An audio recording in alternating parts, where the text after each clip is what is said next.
kanggo warga Jawa Barat, kita akan menghadapi pemilu kepala daerah 27 November 2024 dan saya yakin rakyat Jawa Barat mempunyai pengalaman, mempunyai keinginan, mempunyai cita-cita untuk menghasilkan gubernur, wakil gubernur Jawa Barat yang jauh lebih baik lagi. Maka datang ke tempat pemungutan suara, ya, selami program-programnya calon, dalami track recordnya, dan pilih menggunakan akal dan hati nurani. Karena hati nurani ini tidak bisa dibohongi. Ya paling itu kita berharap Jawa Barat lebih baik lagi ke depan. Jabar bangkit dari apa? Bangkit dari kondisi saat ini yang masih perlu kita beresi.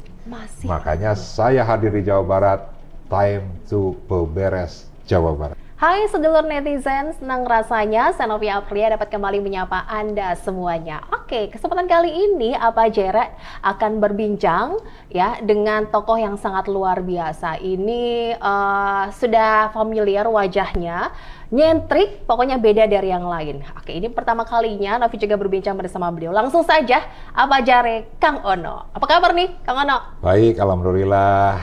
Teh apa Novi. Mbak?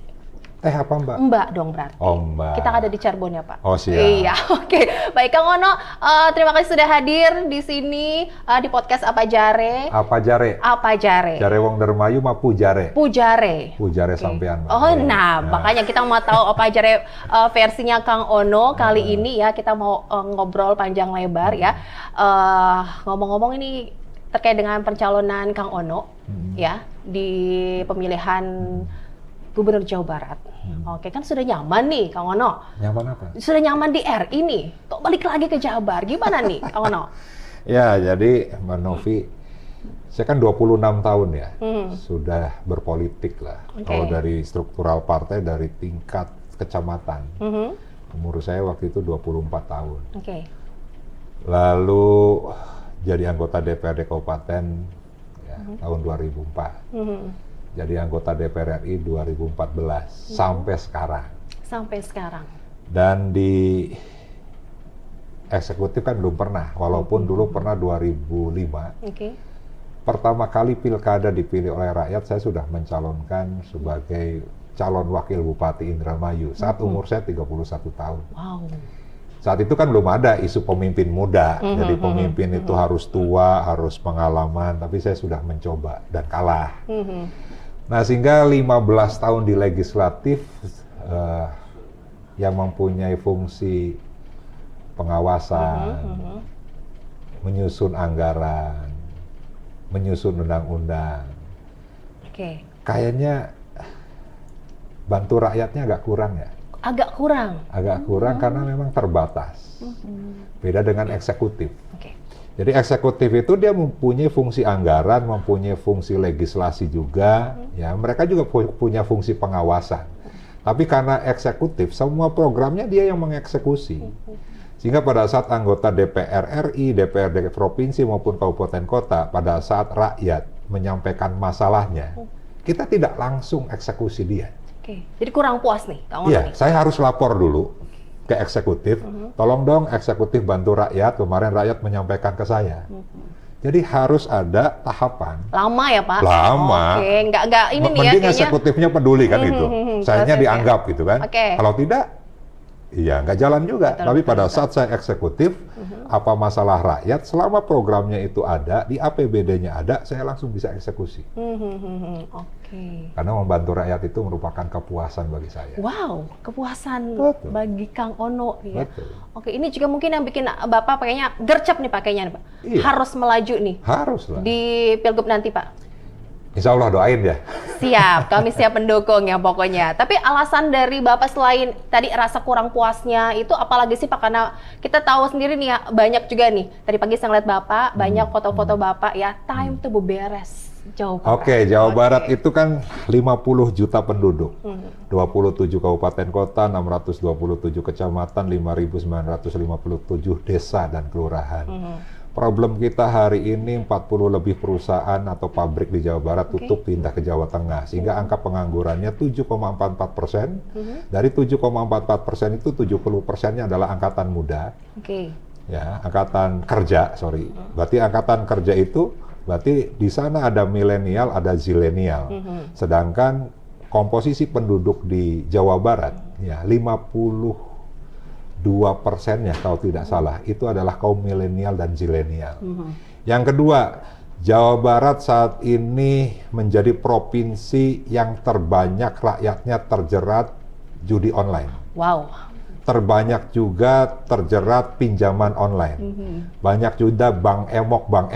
Tahu bank emok? Iya. Rentenir. Rentenir ya. Ya kan, rentenir. Nah, masalahnya apa sih? Bukan hanya habit ya. Bukan hanya habit bahwa orang itu senang berjudi. Bukan. Karena kebutuhan. kebutuhan. Karena yang pemain itu adalah kelas menengah ke bawah yang mereka setiap hari main slot, katanya slot. Saya pun belum tahu slot itu seperti apa. 10.000, 5.000, 20.000 yang mereka berharap mereka menang untuk bisa memenuhi kebutuhan mereka sehari-hari. Begitu juga pinjaman online. Sempat kan dengar UKT naik, ya kan? Terus tersiar kabar bahwa ITB misalnya banyak mahasiswa yang orang tuanya terjerat pinjol karena untuk membayar UKT kan itu. Nah, sehingga pada saat bicara terkait dengan kebutuhan pendidikan, kebutuhan apapun, selama rakyat ini tidak mempunyai uang, mereka akan mencari alternatif untuk mendapatkan uang dengan cara yang mudah. Maka pinjol itu yang bunganya tidak terhingga menjadi alternatif satu-satunya. Ini meresahkan sekali, Pak. Iya. Banyak kasusnya nih. Banyak kasusnya. Nah, terus misalnya di aspek kesehatan ya, aspek kesehatan. Mbak Novi kalau sakit kanker, rakyat Cirebon berobatnya kemana? Ke rumah sakit dong. Ya rumah sakitnya mana? Khusus. Mana? Cirebon, di Gunung Jawa Jati. Barat. Oh, Di Jawa Barat. Pokoknya di Gunung Jati nggak mungkin lah bisa tanganin kanker. Coba harus tahu spesialis di mana? ya. Di mana ya Pak ya di wilayah Jawa Barat nih Pak? Hasan Sadikin. Hasan Sadikin Bandung. Hanya Hasan Sadikin yang bisa mengobati penyakit-penyakit yang berat, ya kan? Padahal kita mempunyai 27 kabupaten kota, ya, 50 juta penduduk, masa sih hanya ada satu rumah sakit yang menjadi rujukan penyakit-penyakit yang kronis, yang berat. Sehingga yang kemoterapi itu di Hasan Sadikin bisa nunggu 2 minggu, seminggu, 10 hari. Mereka harus stay di sana, harus cari rumah, cari wisma, keluarganya membiayai, ya, untuk menunggu hanya kemoterapi. Ya, belum lagi misalnya di Jabar bagian selatan nih, di Cianjur Selatan, saya pernah ke Sindang Barang. Orang Sindang Barang harus berobat saja harus ke Garut, ya, atau harus ke Sukabumi. Atau waktu ke yang Cianjur, lama perjalanan ya, itu Cianjur kota yang bisa ditempuh 4 jam 5 jam. Di sana belum ada rumah sakit. Ada rumah sakit terbangun belum beroperasi. Nah, sehingga dari sisi kesehatan pun saya yakin ini masih banyak masalah. Kesehatan. Ya, kesehatan. Dari sisi pendidikan. Perempuan Jawa Barat, lamanya sekolah rata-ratanya berapa tahun? 9 tahun, 12 ya? Ya, berapa tahun kira-kira? Rata-ratanya, yang perempuan. Ayo saya tanya. Paling sampai SMA ya Pak? Sampai SMA? Enggak. Rata-rata itu, statistik itu, BPS itu menyampaikan rata-rata perempuan Jawa Barat yang bersekolah itu hanya 8,2 tahun. Jadi kalau 8,2 tahun kita, dibulatkan ya, pembulatannya ke bawah, berarti hanya kelas 2 SMP. Nah, yang laki-lakinya itu 8,9 tahun, artinya hanya kelas 3 SMP. Bicara Jawa Barat yang dekat dengan pusat ibu kota loh, mantan ibu kota Jakarta, ya kan? Jadi rata-ratanya ya 8 tahun dan 9 tahun. Masih tinggi termasuk angka putus sekolah? Masih tinggi banget, masih tinggi banget. Karena apa ya memang?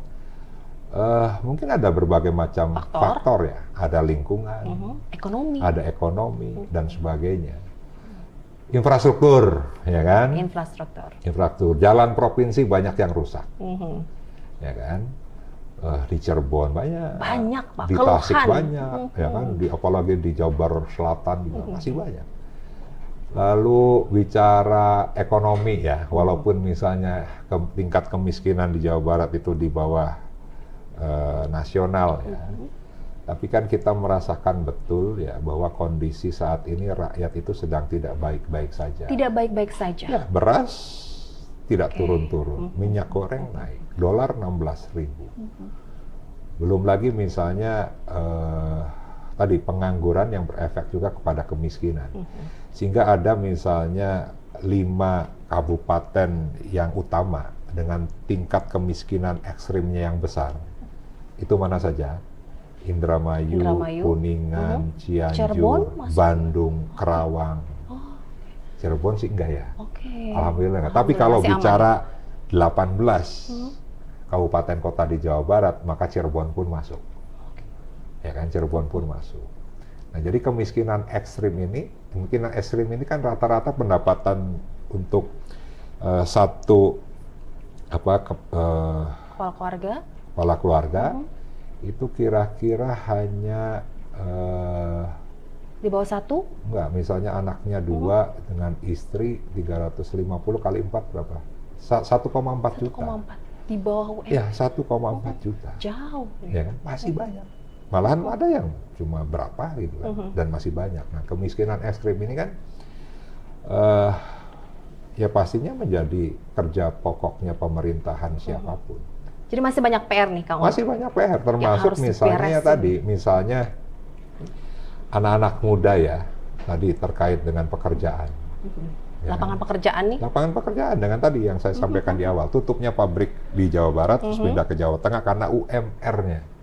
Imbasnya itu nih ya. Karena tinggi di Jawa Barat, lebih rendah di Jawa Tengah, bergeser. Tapi menurut saya sih bukan hanya itu ya. Perusahaan di Jawa Barat itu perlu proteksi, ya. Perlu proteksi tidak hanya bagaimana menyajikan UMR, UMK yang rendah misalnya, tapi ada juga kerja-kerja pemerintah yang memastikan bahwa pabrik di Jawa Barat ya harus tetap beroperasi sehingga tidak dampaknya tidak ada pengangguran. Di sisi lain, misalnya anak muda yang saat ini berkembang ilmunya, keterampilannya dengan dunia digital yang saat ini sudah sehari-hari menjadi bagian dari kita, maka perlu juga upaya misalnya untuk mengkrit ekonomi yang konvensional, misalnya perdagangan, pertanian, perikanan, kelautan. Anak muda itu masuk ke situ, maka ekonomi konvensional itu akan berubah menjadi ekonomi kreatif. Petani nyemprot pupuknya pakai drone. Lebih modern ya. Maka disitulah anak muda harus ada. E-commerce itu kan, perdagangan disentuh oleh aplikasi e-commerce itu kan, maka itu sudah menjadi industri kreatif. Tapi kenyataannya anak muda tidak tertarik situ, Kak. Makanya anak muda, saya yakin anak muda Jawa Barat tidak kalah dengan DKI, ya, karena Jawa Barat ini sangat terkenal dulu industri kreatifnya. Kalau Novi zaman SMP, SMA, kalau kita pesan kaos seragam, ya komunitas kita nih anak-anak SMA nih, Iya. pesannya kemana? Langsung ke tempatnya, Ke Bandung kan? ke Bandung. Ya kan? Ke Bandung kan? Dulu itu zaman saya SD, SMP, SMA, bicara clothing, bicara fashion, itu pasti Bandung menjadi Betul. barometernya, ya kan? Bicara musik, Musik, ya ke Jakarta ya? ya Bandung lah. Bandung juga? Bandung banyak menolakkan. Oh iya, musisi-musisi Iya kan, Bandung. musisi Bandung banyak menolakkan. Terus kerajinan, saya yakin tersebar di Jawa Barat ya, kerajinan. Ada Tasik misalnya dengan kain, apa namanya?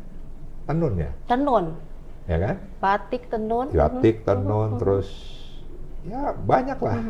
Cirebon batiknya, Indramayu batik, Cirebon batik Trusmi, Indramayu batik Poman, gitu kan. Ciri khasnya Belum masing-masing. Sumedang apa, ya kan, Iya. pengrajin yang dari bambu apa segala macam. Jadi industri kreatif di bidang kriya kerajinan pun kan banyak di Jawa Barat. Belum lagi kuliner. Kuliner. Kuliner ini kan termasuk industri kreatif juga. Bandung dengan somai batagornya, Iya. dengan mie kocoknya, Cirebon dengan empal gentongnya, nasi jamblangnya, jamblang. segalengkohnya, ya kan, Garut. Apa Garut tuh? Garut apa ya? Dodol. Dodol. Dodol. Dodol. Dan saya yakin Jawa Barat mempunyai potensi kuliner yang sangat Menjadi magnet nih iya, kita bisa sangat ya. besar. Nah, sehingga kan dengan banyaknya anak muda harusnya kita dorong ke arah sana. Ya kan, untuk mereka tidak berpikir jadi PNS. Karena kan setiap rasanya ke situ ya? tahun, Oh. ya kan, setiap tahun pasti kita ini akan ada pengurangan jumlah PNS Pegawai, kan, iya. dengan dunia teknologi juga yang berkembang. Begitu juga perusahaan. Betul. Misalnya otomotif, ya ke depan pasti robot yang akan digunakan. Udah Ya, AI sekarang sekarang aja di zamannya nih ya. Masuk tol aja dulu orang, iklan Sonsi itu ya, Iya betul. ya kan, El Mateana tuh. Masih Zaman ada dulu ya, banget zaman ya. dulu. Sekarang udah nggak Ya, ada. sekarang nggak ada. Udah AI semua nih sekarang Iya. ya. Jadi jangan berharap anak-anak muda ini kerja jadi karyawan, jadi buruh di pabrik gitu kan. Harus juga kita dorong untuk mereka mempunyai kreasi dengan dunia mereka yang saat ini mereka geluti.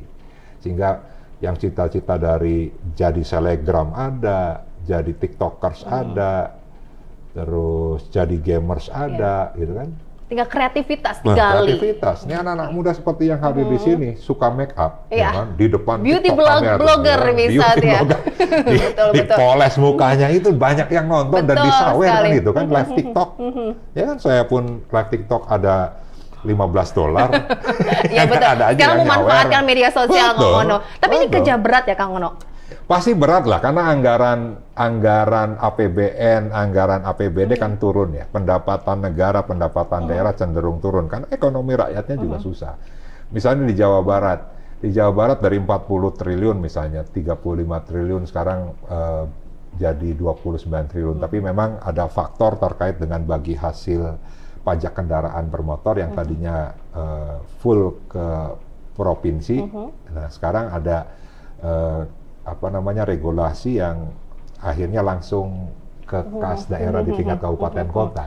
Oke. Ya, kabupaten kota. Nah, terus apakah akan menghambat pembangunan? Ya, menurut saya ke depan ya kalau saya jadi gubernur ya. Oke. Ya kan kita akan mencari program-program prioritas mana yang diutamakan, yang terutama bagaimana kemiskinan itu bisa kita urusi, terkait dengan lapangan pekerjaan itu kita bisa urusi, infrastruktur yang dasar ya yang berkaitan dengan pendidikan, kesehatan dan infrastruktur yang berhubungan dengan ekonomi rakyat, ya itu harus menjadi prioritas. Jadi Nah, prioritas. sehingga menurut saya memang ada kendala di masalah anggaran, tapi apabila kita membuat program-program prioritas yang benar saat ini untuk mengurai berbagai macam permasalahan, menurut saya bisa jalan. Jadi menurut Anda sekarang tidak benar nih, Kang? Memang banyak ya yang harus diurusi ya, dan pada akhirnya kita harus sadar betul bahwa pemerintah provinsi saat ini belum fokus ke pertanian. Belum fokus ke pertanian. Belum fokus ke perikanan, Oke. belum fokus ke lapangan pekerjaan, belum fokus ke masalah pendidikan, belum fokus ke masalah apa lagi? Banyak. Oke. Padahal itu kan menjadi yang krusial sekali nih. Makanya kan saya sering menyampaikan misalnya Indramayu, tempat kelahiran saya, produksi gabah terbesar, terbanyak seluruh Indonesia berdasarkan produksi kabupaten kota ya. Saya bilang, ini kerjanya petani. Di saat pupuk susah, Iya. air susah, banjir, kekeringan, ini petani. Kalaupun ada pemerintah yang menyentuh, ya baru dari pemerintah pusat. Dari pusat. Karena saya Komisi 4 bidang pertanian. Oke. Pasti kalau petani teriak, saya juga teriak kan gitu. Apakah menunggu saja nih? Gak mungkin dong menunggu terus. Ya enggak, makanya gini, makanya sekarang harus ada, misalnya konsep membangun secara kolaboratif ya. Inovasi. Ya inovasi pasti, ya kan. Inovasi pun tidak cukup, ya kan. Pada saat setiap program itu hanya mengandalkan pemerintah, ya tidak akan jalan. Jadi kalau ada misalnya bahasa kolaborasi terus kolaborasi, itu menjadi tagline saja. Oke. Kolaborasinya sendiri tidak berjalan. Tidak berjalan. Karena apa? Karena ada hambatan komunikasi antara rakyat dengan pemimpinnya. Oke. Kadangkala itu juga mandek di tengah jalan. Gitu. Sehingga pemerintah menggulirkan program-programnya tidak berdasarkan apa yang diinginkan oleh rakyat. Loh, jadi fungsi pemerintah? Ya sebenarnya dalam menyusun sebuah program ya, ada misalnya secara teknokratis, ya, ada bottom up dari bawah ke atas, ada top down dari atas ke bawah, ada kolaboratif, ya. Itu konsepnya sudah ada di undang-undang bagaimana menyusun APBD, tapi apakah berjalan? taruhlah misalnya top down, bottom up, kita mempunyai misalnya musrenbang, dari mulai tingkat desa, musrenbangdes. Ya. Tapi apakah misalnya seorang kepala desa, seorang kuwu, benar-benar bagaimana merespon apa yang diinginkan rakyat di desanya? Ya kan? Terus yang tingkat kabupaten, apakah juga seperti itu? Pada akhirnya saya kan, ya saya pernah di DPRD kabupaten, ya kan? Saya mengalami betul.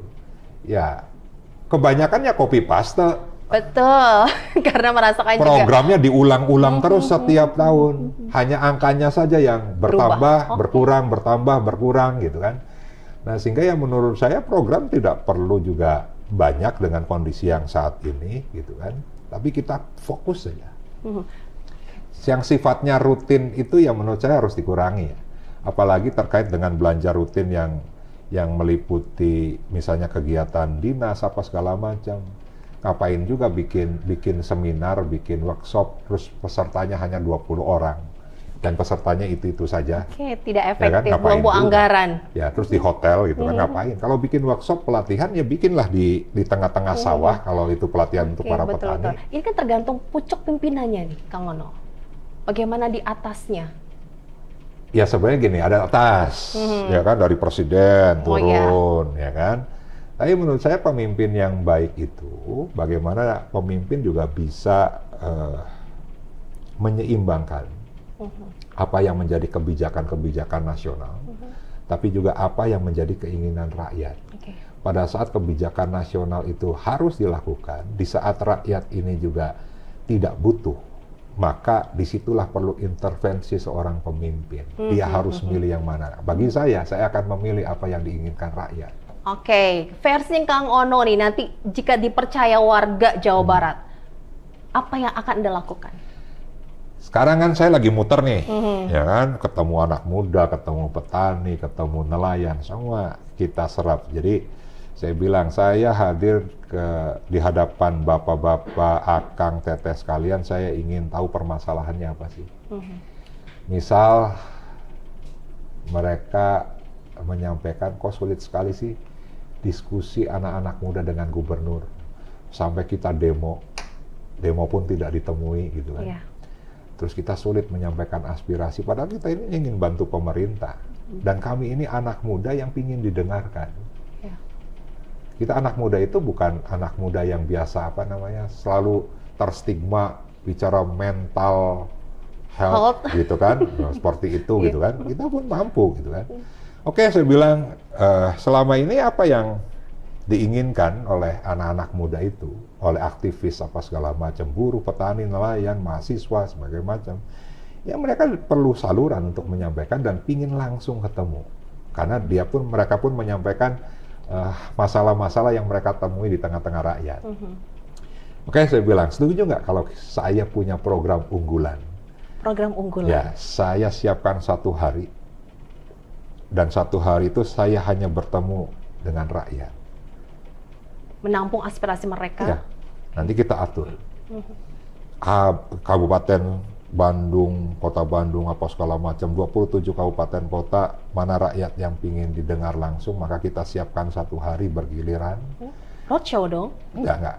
Gedung sate. Mereka kadang-kala kan pinginlah menginjakan ke kantor gubernur. Mereka pingin menginjakan. Gimana sih rasanya? Dalamnya gedung sate, tidak hanya di gazebo kan gitu. Mereka kan pingin juga.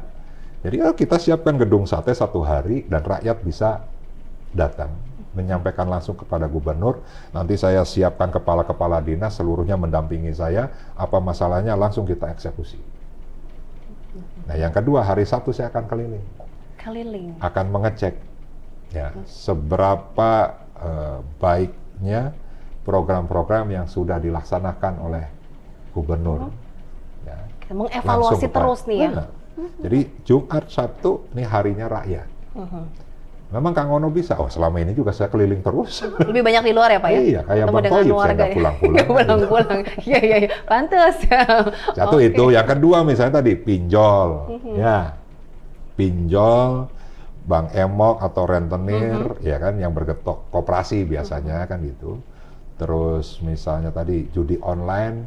Kalau ini memang benar-benar kebutuhan masyarakat, maka hari ini kita harus bicara Undang-Undang Dasar 1945 pasal 33 terkait dengan sistem ekonomi kekeluargaan gotong royong ekonomi Pancasila yang senyatanya belum berjalan. Belum berjalan. Jadi ke depan bentuk atau sistem ekonomi kerakyatan atau gotong royong di Indonesia itu ya koperasi. Dulu ada KUD di tingkat koperasi desa, unit desa. berbasis ya potensi yang ada di desa. Ya ke depan akan kita Aktifkan bentuk kembali. lagi, aktifkan kembali. Misalnya gini, petani, koperasi petani. Mereka kan saat ini nggak ada karena koperasi ini dianggap tidak bisa memfasilitasi kepentingan petani yang ada di desa itu. Misalnya pupuk. Maka ya ini juga sudah menjadi pembicaraan di Komisi 4. Saya sering sampaikan ke PT Pupuk Indonesia, ke Kementerian Pertanian, kenapa sih kita tidak menjadikan koperasi di tiap desa itu sebagai agen atau distributor pupuk? Karena usaha itu yang akan menyatukan kepentingan dari para petani. Baru bicara terkait dengan pembelian gabah, pengolahan gabah menjadi beras, dijual berasnya sudah bermerek, dijualnya kemana? Ke warga desa itu lagi. Kembali lagi. Bicara terkait dengan peternakan, ya saat ini peternak-peternak lokal di Indonesia itu yang sudah bekerja sama dengan perusahaan-perusahaan besar dan dari luar kan gitu. Kenapa tidak dibiayai oleh koperasi? Kalau ada telurnya dibeli oleh koperasi, dijualnya kemana? Ke warga. Warga untuk penanganan stunting. Betul. Ya kan, yang sayur-sayuran dan yang lainnya. Ya, harusnya koperasi itu bisa menjadi pusat kegiatan ekonomi rakyat di situ. Ada BUMDes, tapi di Kabupaten Cirebon tidak aktif. Akhirnya BUMDes itu yang dari awal saya kan berharap BUMDes itu bentuk badan usahanya itu koperasi. Nah ternyata kan bentuk badan usaha sendiri, malahan awal-awalnya ya ada yang pengen CV, pengen PT, pengen jadi kontraktor di situ. Ternyata BUMDes itu menjadi satu badan usaha yang tidak sesuai dengan undang-undang. Kalau undang-undang kan badan usaha itu PT, koperasi, ya kan, CV kan gitu. Badan usaha BUMDes itu di undang-undang itu ya belum secara spesifik ya menurut saya ya nanti koreksi kalau salah. Sehingga yang ke depan ya harus didorong BUMDes ini membentuk koperasi. Nah lalu misalnya kita kan fungsi sosial itu kan ada di koperasi, ya kan? Bukan hanya ekonomi nih, fungsi sosial. Bicara keandalan koperasi, saya sih berharap ya selain para pelaku usaha UMKM, petani, nelayan yang ada di desa itu, kita juga harus menggerakkan siapa orang kaya di desa itu. Untuk menjadi anggota koperasi. Untuk membantu ya. Ya, paling tidak gini, ada simpanan pokok, simpanan wajib, simpanan sukaraya. Masa sih orang kaya di desa itu tidak mau menyisihkan? Karena saya yakin setiap tahun mereka juga keluarkan zakat. Ya kan, membantu orang. Kalau bangun jalan pasti minta ke orang kaya yang di desa itu. Saya yakin kalau pemerintah turun, ya, melobi orang-orang kaya di desa untuk menggerakkan koperasi di desa itu, maka apa? Maka fungsi sosialnya juga berjalan. Berjalan. Ngurusin orang miskin di desa itu, kalau koperasinya berjalan, maka akan ada apa? Akan ada dana-dana sosial yang dikeluarkan oleh koperasi.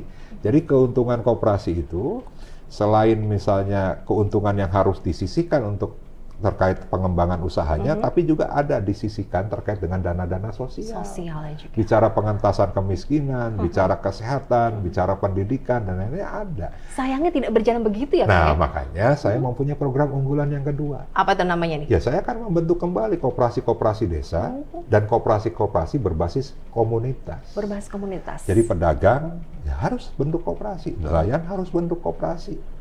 Petani harus bentuk koperasi. Jadi sampai bawah nih ya tingkatannya. Iya, makanya ujungnya adalah teman-teman kepala desa sudah ketemu saya.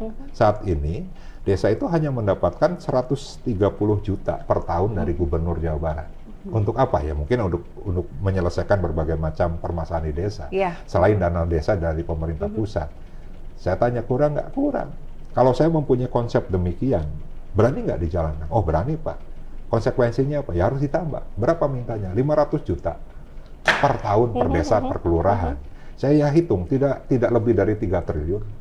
Dan 3 triliun itu bisa kita sisihkan. Karena apa? Menyelesaikan permasalahan rakyat itu kebanyakan tinggal di desa.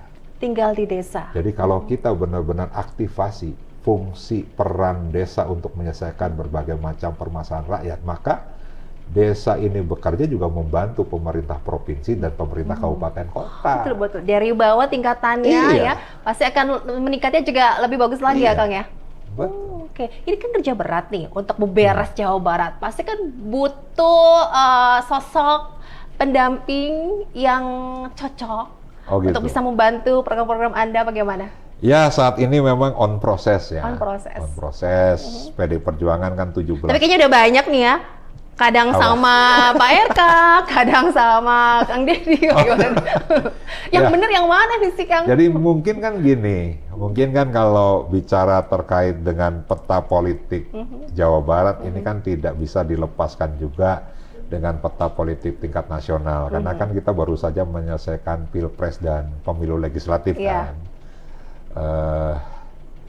Ada koalisi, ya kan, koalisi 01, 02, 03, belum ada partai di Jawa Barat yang mendeklarasikan. Belum ada.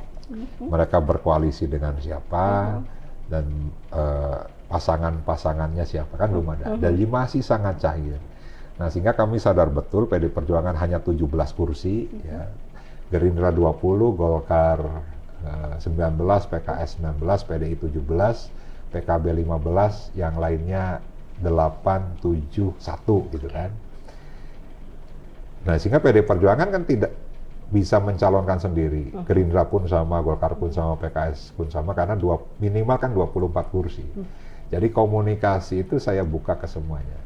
Kita ketemu Gerindra, kita ketemu Golkar, kita ketemu Nasdem, kita ketemu PKS, semua partai. Nah, jadi pada saat pembicaraan itu kan mereka muncul juga nama-nama figur-figur itu. Jadi belum ada nih tipis-tipis yang kayak oke nih, seret nih, kayak bisa nih, goalsnya tercapai nanti, Kang. Ya, dari hasil komunikasi itu juga dengan berbagai macam rilisnya lembaga-lembaga survei ya di Jawa Barat, memang harus kita sadari betul nih. Pak Ridwan Kamil dan Pak Deddy Mulyadi kan menjadi figur yang top of mind lah ya. Jadi selalu disebut oleh rakyat, yang lainnya kan di bawah. Saya kan baru bergerak 2 bulan ini. Baru bergerak. Ngomong survei saya juga ingat ya. Anda juga punten ya. Elektabilitasnya kurang juga nih. Gimana nih? Pokoknya 1% lah. Gimana Kang Ono? Ya, saya baru jalan 2 bulan ini ya. Jadi kalau melihat berbagai macam lembaga survei yang sudah dirilis, misalnya orang mengenal saya itu baru dari baliho, dari billboard. Tapi untungnya saya disama-samain kan sama Bilal, sama Jamal Mirdad. Mirip siapa lagi? Sentrik banget makanya. Mirip banget nih ya. Sampai profesornya Harry Potter kan gitu. Mirip-miripin gitu. Ya alhamdulillah saya masuk top of mind gitu kan.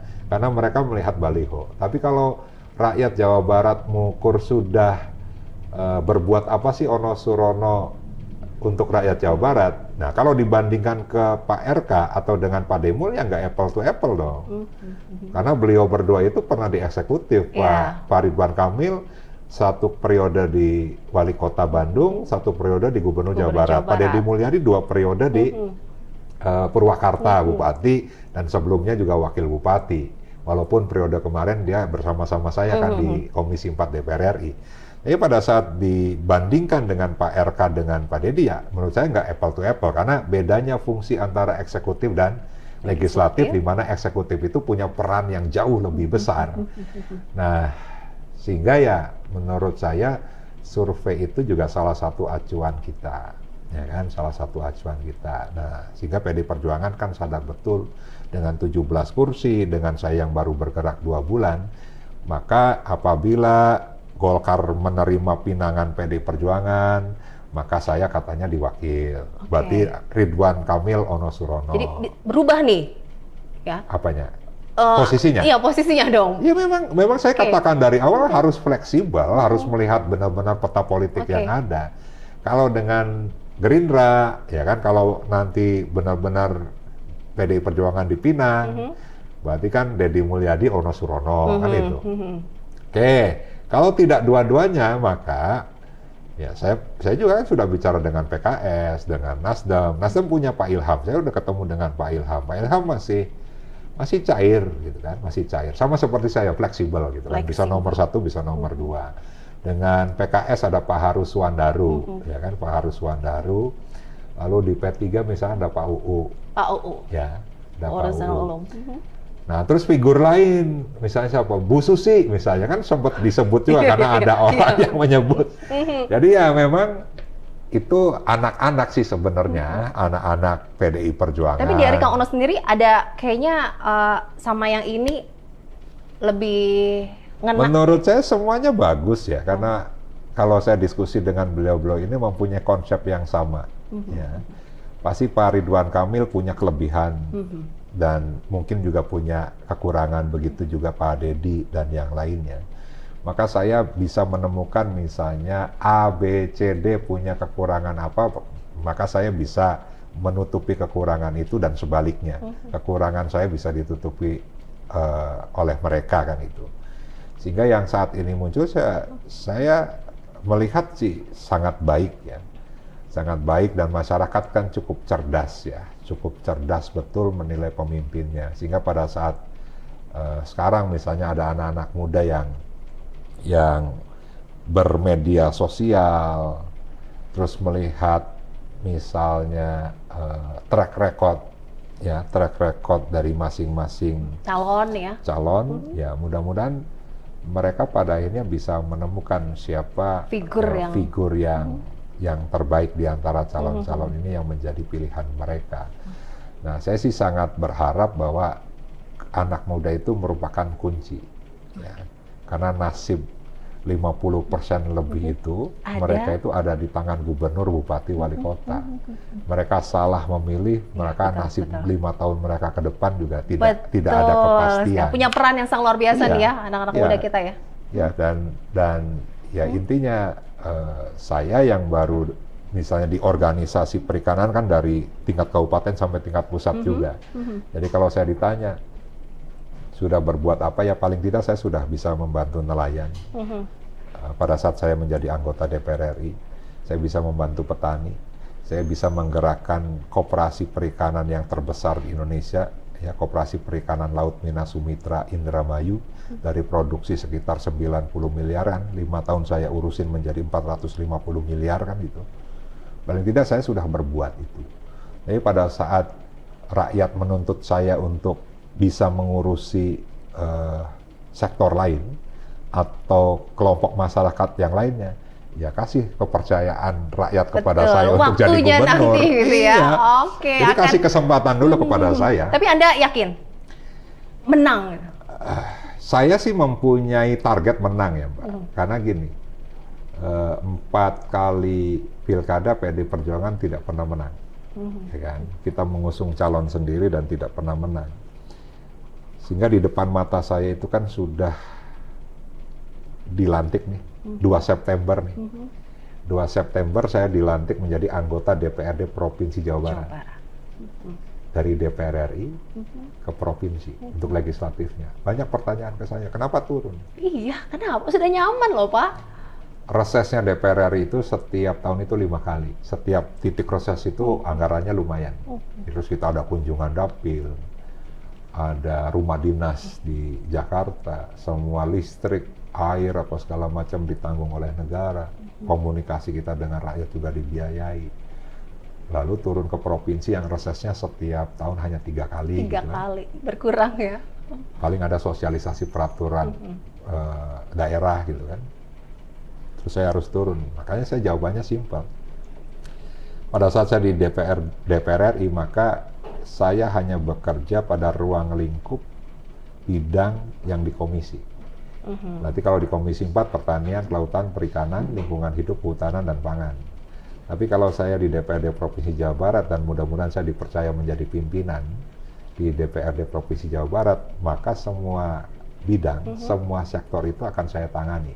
Sehingga yang sekarang saya belum bisa membantu pendidikan, belum bisa membantu kesehatan, pada saat saya menjadi pimpinan DPRD Jawa Barat, maka semua itu bisa saya bantu. Lebih menyeluruh lagi ya Pak? Iya, dan saya simpelnya mengatakan bahwa turunnya saya dari DPR RI ke provinsi, itulah wujud keberpihakan saya kepada Provinsi Jawa Barat. Mantap sekali ya, luar biasa. Apakah ini juga termasuk tugas Ya, khusus dari itu partai di juga? depan.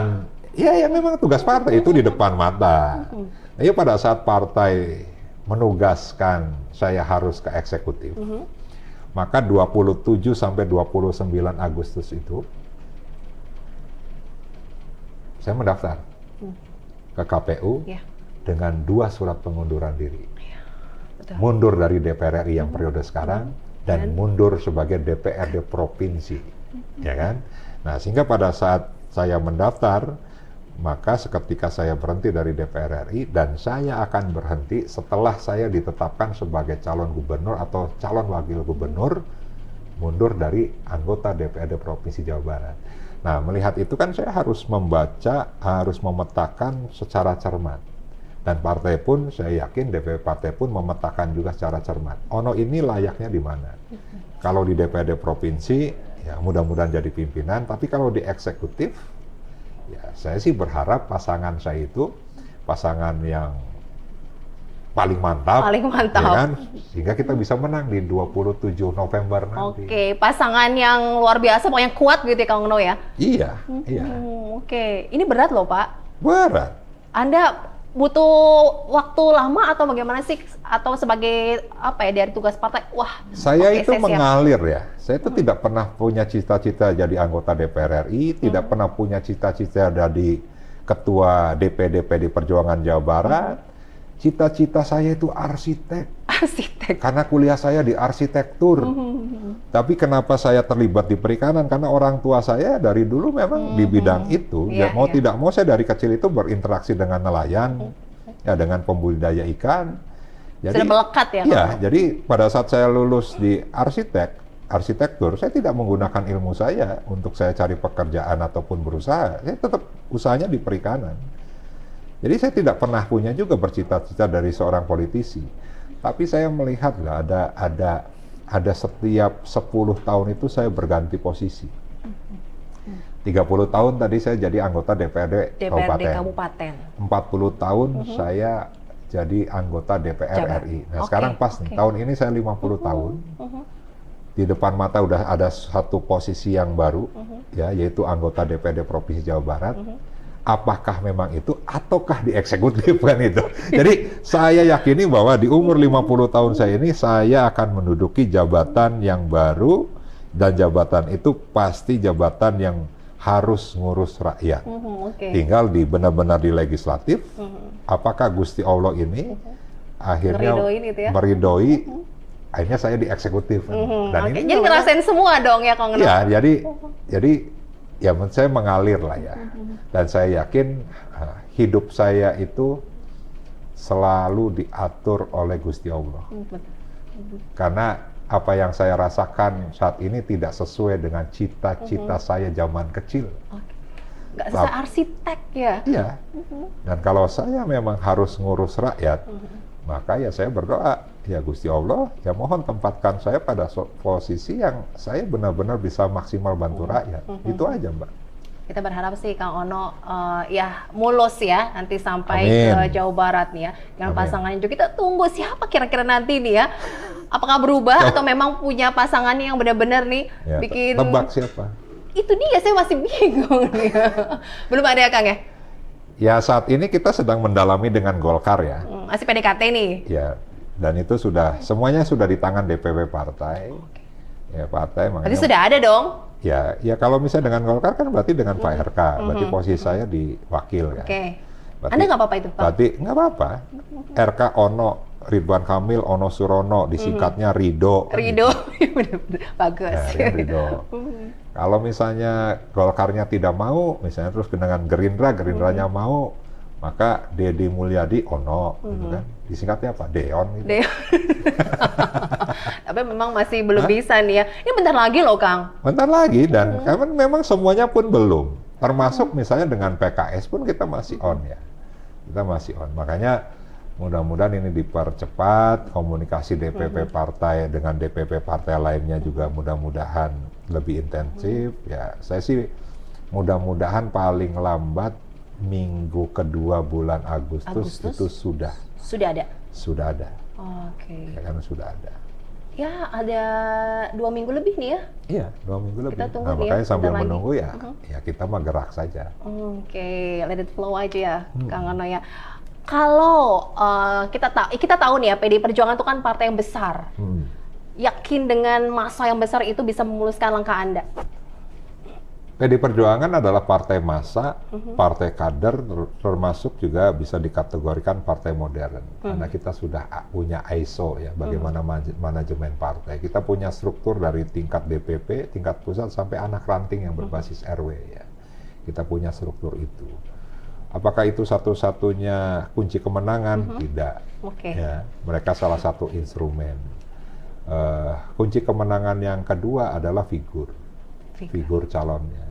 Figur calon ini paling tidak dia mempunyai konsep bagaimana membangun Jawa Barat, punya visi misi program yang walaupun semua visi misi itu bagus, tapi ada program-program unggulan yang saya yakin harus ada tertanam di benak rakyat ya, bahwa Ono Surono kekhasannya ini, ya kan? Kita harus menemukan itu. Yang kedua jaringan, ya. Selain jaringan partai, tadi juga jaringan relawan. Tapi alhamdulillah sampai dengan saat ini jaringan relawan saya anak-anak muda ya, kebanyakan anak-anak muda dan mahasiswa ya. Mereka bergerak ya sangat masif. Lalu jaringan petani, jaringan nelayan, jaringan buruh, misalnya jaringan ibu-ibu, mak-mak nih ya. jaringan ini apa namanya, yang senang jalan sehat, yang senang senam, gitu kan? Ya, jaringan-jaringan rangkul itu, semua iya, Anda. semua. Nah, ketiga ya tentunya juga kita harus menghitung terkait dengan berbagai macam hal ya. Pastinya kan waktu yang sangat singkat ini kita harus menemukan metode kampanye yang efektif, efisien. Kita menemukan kampanye yang langsung tertanam di benaknya masyarakat. Apakah rapat akbar dengan mengumpulkan banyak orang itu juga efektif? Karena harus kita kaji juga apakah misalnya kita kampanye di simpul-simpul atau kita perkuat malahan relawan-relawan jaringan-jaringan itu. Nah, ini juga akan sangat menentukan. Kayaknya Kang Ono punya gaya sendiri yang beda nih ya kayaknya. Pendekatan Anda dengan anak-anak muda Ya, juga nih. saya kan mempunyai ukuran. Saya ini orang eksak ya. Saya ini orang teknik. Dan saya meyakini bahwa politik itu juga bisa dihitung. Ya, bisa dihitung, Mbak. Makanya 2004 saya itu dapat 2.300 suara. Waktu itu belum ada proporsional terbuka, ya kan? Masih nomor urut. Lalu 2009 saya nyalon di DPR RI kan. Peringkat ketiga dari nomor urut 8, peringkat ketiga. Tapi PDI Perjuangan waktu itu 3 kursi, tapi turun menjadi 2 kursi. Saya tidak masuk kan. Saya dapat 23.500 tuh. Dari 2.300 naik 5 tahun menjadi 23.500. 2014 saya dapat suara 72.900-an. Ya. 2019 saya dapat suara 102.900. Semakin naik kan? ya. Nah, kemarin saya mendapatkan suara 152.373 suara. Ini bukti. Ya, dalam arti gini, saya mempunyai konsep bagaimana saya dipilih oleh rakyat. Dan saya selalu mempunyai komitmen dengan rakyat pemilih saya tidak akan tinggalkan mereka pada saat saya menjabat. Apapun permasalahan mereka, sebisa mungkin saya bantu. Kalaupun tidak bisa, saya akan sampaikan tidak bisa. Dari awal saya mengajak pemilih saya, dukung Ono Surono, kita berhubungan panjang ke depan. Saya tidak mau pragmatis, nah sehingga pemilih saya itu tetap, Mbak. Dan cenderung nambah. Tergantung figurnya sih, Kang ya? Ya kan? Ya tergantung kita mau capek apa enggak kan itu. Luar Ya biasa kan? nih. Nah, sehingga saya punya ukuran bagaimana pola kampanye yang efektif, efisien. Bagaimana saya punya pola, bagaimana mengajak rakyat, paling tidak tanamkan kepada rakyat, mereka percaya ke saya. Terbukti. Ya Sampai kalau lihat sekarang kemarin ya. ya alhamdulillah, walaupun misalnya target saya kemarin 200.000, Oke. hanya dapat 152.000. Ya, tapi ya nggak jauh lah. Ya, Kang, lumayan lah, Oke. peringkat kedua se-Jawa Siap, Barat. siap. Gitu kan. Melihat tokoh-tokoh muda sekarang juga maju di politik, apalagi ke pemilihan kepala daerah. Anda melihatnya bagaimana? Saingan Anda juga ini luar biasa juga nih. Bagus, makanya kalau bicara milenial, zilenial yang saat ini mereka mempunyai pemikiran yang jauh lebih pintar dari zaman saya muda ya. Kalau zaman saya muda itu, nyontek itu kan masih pakai kertas, diselipin kemana lah.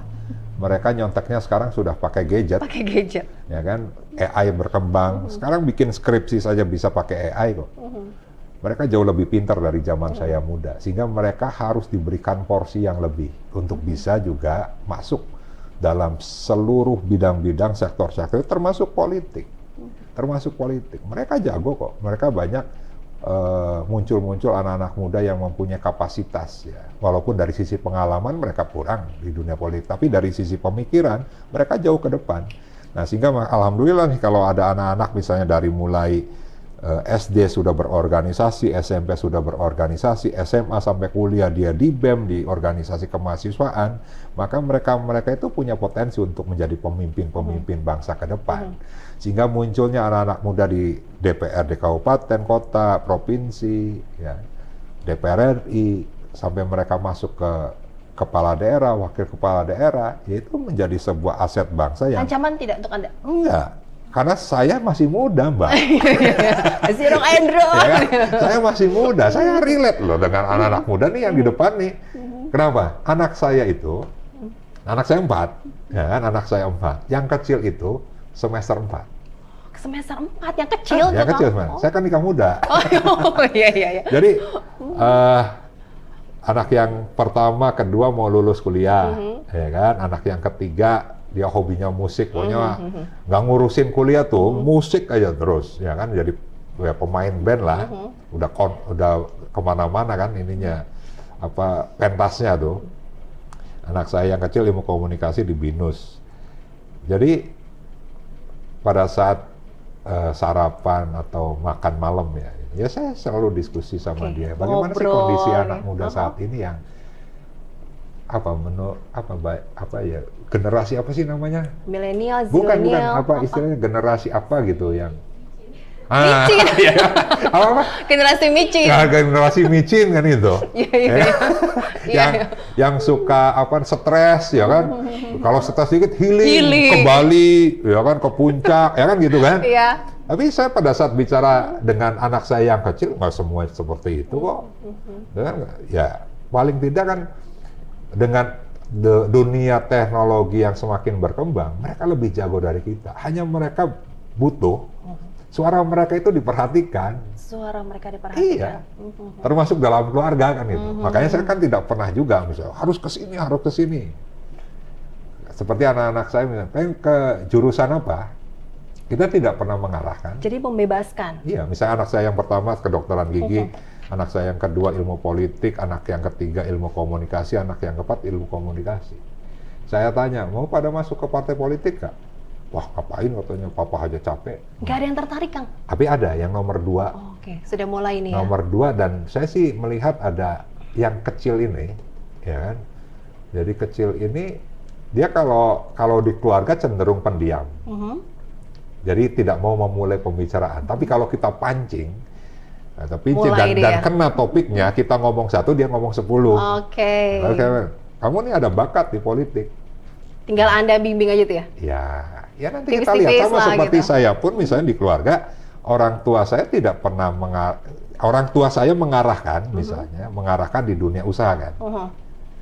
Saya jalanin tuh dunia usaha tuh. Tapi pada saat bicara dunia politik, ya pada akhirnya saya menemukan dunia yang sebenarnya untuk saya. Yakin nih, Kang? Yakin. Banyak yang bilang politik kejam, menakutkan. Yakin. Nggak Anda rasakan? Saya rasakan pada saat mengejar satu posisi ya. Pasti kan ada dinamika yang terjadi, ada persaingan, ya, ada kolaborasi. Sikut menyikut. Iya, biasalah. Tapi ya alhamdulillah sampai dengan saat ini misalnya saya sudah melalui proses politik di era reformasi yang cukup keras, ya, di internal PD Perjuangan. Jadi kalau dulu memilih ketua DPC, memilih ketua anak cabang di tingkat kecamatan, itu rapat belum mulai, lempar-lemparan kursi sudah terjadi. Dan saya mengalami itu. Ancaman, intimidasi, di karantina, ya kan? Kita menggulingkan ketua DPC, ya kan? Kita demo-demo ke Jawa Barat, ke pusat, itu sudah agak serem juga saya nih, lakukan di masa awal-awal saya berpolitik. Termasuk permainan uang yang ada di PDI Perjuangan misalnya, oknum-oknumnya selalu main uang, saya pun ngerti betul permainan-permainan itu. Dan saya menganggap bahwa saya ini harus menjadi bagian politik itu harus indah. Politik harus indah. Ya, harus nyaman. Politik kerakyatan yang harus bisa membantu rakyat.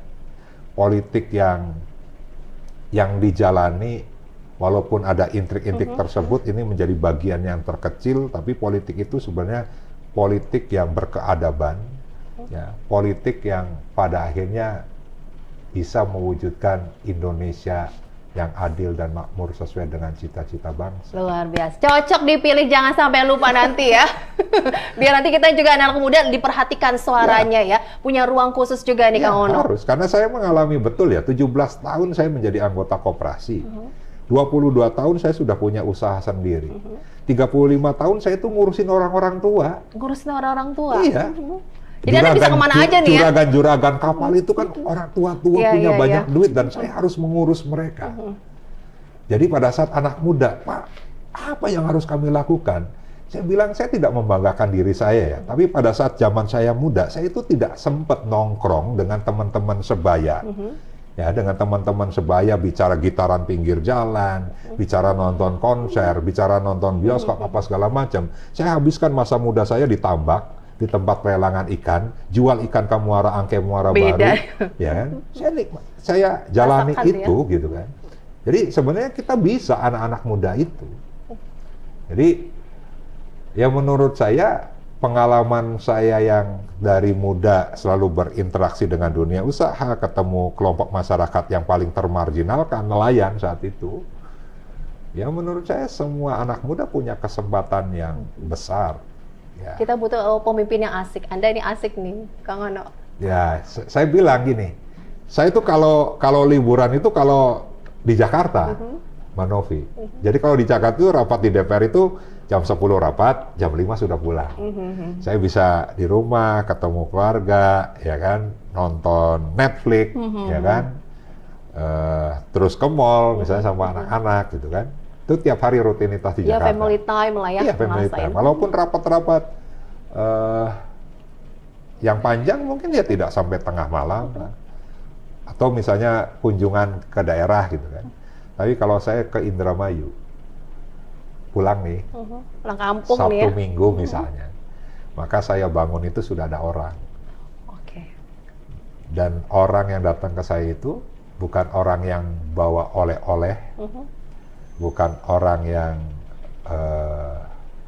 cerita terkait dengan dia sedang bahagia. Ya kan? Rata-rata yang datang ke rumah saya itu yang cerita bahwa anaknya pingin masuk sekolah susah.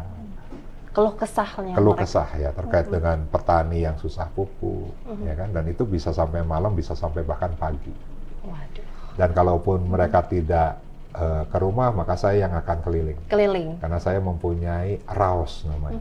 RAOS. Rumah Aspirasi Ono Surono yang terbangun dari mulai 2013. Sampai sekarang nih ya, sekarang aktif terus ya Kang Ono ya. Wow, apa yang ingin Anda sampaikan kepada warga Jawa Barat? Ya, jadi kanggo warga Jawa Barat, kita akan menghadapi pemilu kepala daerah 27 November 2024, dan saya yakin rakyat Jawa Barat mempunyai pengalaman, mempunyai keinginan, mempunyai cita-cita untuk menghasilkan gubernur, wakil gubernur Jawa Barat yang jauh lebih baik lagi. Maka datang ke tempat pemungutan suara, ya, selami program-programnya calon, dalami track record-nya, dan pilih menggunakan akal dan hati nurani. Karena hati nurani ini tidak bisa dibohongi. Ya, paling itu kita berharap Jawa Barat lebih baik lagi ke depan. Jabar bangkit dari apa? Bangkit dari kondisi saat ini yang masih perlu kita beresi. Makanya saya hadir di Jawa Barat, time to beberes Jawa Barat. Mantap. Apa jare Kang Ono Surono bakal calon Gubernur Jawa Barat. Sukses untuk Anda. Matur Semoga suwun, Mbak Novi. lancar, Sama-sama. amanah, dan Ya, kita tunggu amin, nanti amin. program-programnya yang mengena di warga Jawa Barat ya Kang. Siap, amin. Oke, kita ketemu lagi di podcast Apa Jare edisi berikutnya. Terima kasih banyak. Sampai jumpa.